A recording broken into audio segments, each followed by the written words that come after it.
Welcome to PC Error Detective. Today, we are diving into how to check your WeatherRiver storage. If you find our content helpful, don't forget to hit that subscribe button for more tech tips and tricks.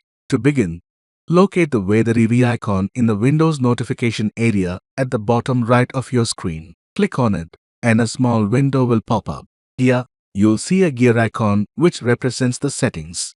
Click on this to proceed. Once you're in the settings menu, you'll notice various options. Look for the one that says Storage. This will redirect you to a web page that gives you a detailed overview of your WeatherRiver storage. On this page, you'll find the largest files section. It's a comprehensive list of all the files you have stored in your WeatherRiver, neatly organized by size. This is a great way to see which files are taking up the most space and manage them accordingly. And that's it.